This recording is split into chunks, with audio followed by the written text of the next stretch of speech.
Actually ഇന്ന് ഞാൻ കൊച്ചിയിലേക്ക് ഷിഫ്റ്റ് ചെയ്യായിരുന്നു. കോഴിക്കോട് കൊച്ചിയിലേക്ക് ഇവിടെ ഒരു ഫ്ലാറ്റൊക്കെ എടുത്തുകൊണ്ട് ഷിഫ്റ്റ് ചെയ്യായിരുന്നു. ഞങ്ങൾ ഷിഫ്റ്റിങ്ങിന്റെ ഇടയിലാണ് ഇതുപോലെ ഫോൺ സൈലന്റാക്കി വെച്ച് ഷിഫ്റ്റ് ചെയ്തുകൊണ്ടിരിക്കുന്ന സമയത്ത് ഒരു കോൾ വന്നു, അറിഞ്ഞില്ല എന്നൊക്കെ ചോദിച്ചിട്ട്. സോ അൺഎക്സ്പെക്ടഡ് ആയിട്ടുള്ളൊരു സംഭവമായിരുന്നു ഇന്ന്.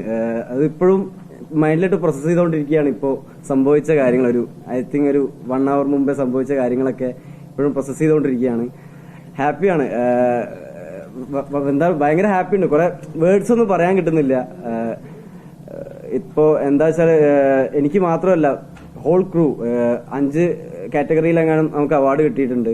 സോ ഹോൾ ക്രൂ ഇതിന് വേണ്ടിയിട്ട് എടുത്ത എഫേർട്ടും കാര്യങ്ങളൊക്കെ, നമ്മളവിടെ ഒരു 6 കൊല്ലമായിട്ട് ഉള്ള ഷൂട്ടിങ്ങും അതിനു മുന്നേ ബ്ലസി സാറ് എടുത്ത പ്രീ പ്രൊഡക്ഷൻ വർക്ക്സും എല്ലാ ഒരു എഫേർട്സും അങ്ങനെ പാഴായി പോയിട്ടില്ല എന്നുള്ളൊരു തോന്നല് ഓൾറെഡി ജനങ്ങൾ സ്വീകരിച്ച സമയത്ത് നമുക്കുണ്ടായിരുന്നു. ഇപ്പോ അത് കുറെ വെറ്ററൻസ് ആയിട്ടുള്ള ഡയറക്ടേഴ്സും എല്ലാവരും ഉള്ള ഒരു ജൂറി നമ്മുടെ ഒരു പ്രൊഡക്റ്റിനെ, നമ്മുടെ ഒരു ആർട്ട് വർക്കിനെ അപ്രീഷിയേറ്റ് ചെയ്യുന്നത് കാണുമ്പോൾ അത് ഒരു തുടക്കക്കാരൻ എന്നുള്ള നിലയിൽ എന്നെ സംബന്ധിച്ചിട്ട് ഒരു വളരെ വലിയ കാര്യമാണ്. കാരണം മേ ബി അറിയില്ല ഇതെങ്ങനെ എക്സ്പ്രസ് ചെയ്യേണ്ടതെന്ന് എനിക്ക് അറിയില്ല. ഒരു എക്സൈറ്റഡ് ആണ് വളരെയധികം.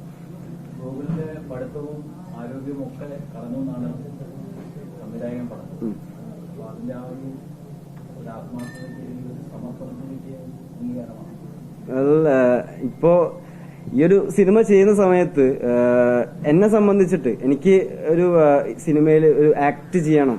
ആക്ട് ചെയ്യുമ്പോൾ എനിക്ക് കിട്ടുന്ന ഒരു പ്രത്യേക ഒരു കൈൻഡ് ഓഫ് ഫീലിംഗ് ഉണ്ട്. അപ്പോൾ അത് ആയിരുന്നു എനിക്ക് ആ സിനിമയുടെ പ്രോസസ്സിൽ മൊത്തം കിട്ടിക്കൊണ്ടിരുന്നത്. ഓരോ പ്രോസസ്സിലാകുമ്പോഴും ക്യാരക്ടർ ഡെവലപ്പ് ചെയ്യുമ്പോഴും ഷൂട്ട് ചെയ്യുന്ന സമയത്തൊക്കെ. ആ സമയത്ത് ഇപ്പൊ സാധാരണ കോളേജിലൊക്കെ പോകുന്നത് പോലെ എനിക്ക് പോകാൻ പറ്റിയിട്ടില്ല. കുറെ ഷൂട്ടിങ്ങിന് വേണ്ടിയിട്ട് ഞാൻ പോകേണ്ടി വന്നിട്ടുണ്ട്. അതുപോലെ സെമ്മോട്ടൊക്കെ ആയിട്ടുണ്ട് കോളേജിൽ നിന്ന്. ബട്ട് സ്റ്റിൽ ഞാൻ ഇതിനു മുന്നേ എവിടെയോ പറഞ്ഞിട്ടുണ്ട്, ഇപ്പോൾ ഒരു 1000കണക്കിന് ആളുകൾ ഡിഗ്രി ഒക്കെ എടുത്തിട്ട് ഒരു കൊല്ലം കേരളത്തിൽ നിന്ന് ഇന്ത്യയിൽ നിന്നൊക്കെ പോകുന്നുണ്ടാവും.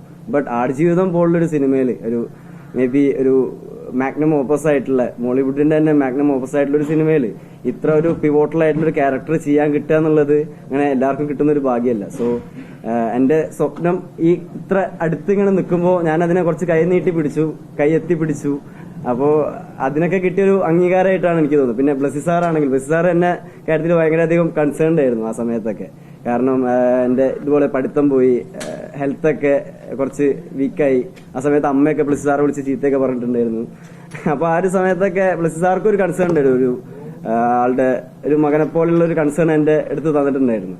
സോ എല്ലാ ഒരു ടെൻഷൻസിനും എല്ലാ പേടികൾക്കും എല്ലാവരും ഇതിനൊരു ആശ്വാസമായിട്ട് റിലീഫായിട്ടാണ് ഇപ്പോൾ ഈ ഒരു അവാർഡ് എല്ലാവർക്കും കിട്ടിയതായിട്ട് ഞാൻ കാണുന്നത്. എല്ലാവരും എടുത്തൊരു എഫേർട്സിനും എല്ലാ ഹാർഡ്ഷിപ്പിനും ഉള്ളൊരു അംഗീകാരമായിട്ടൊരു ഡിസേർവിംഗ് അംഗീകാരമായിട്ടാണ് എനിക്ക് തോന്നുന്നത്.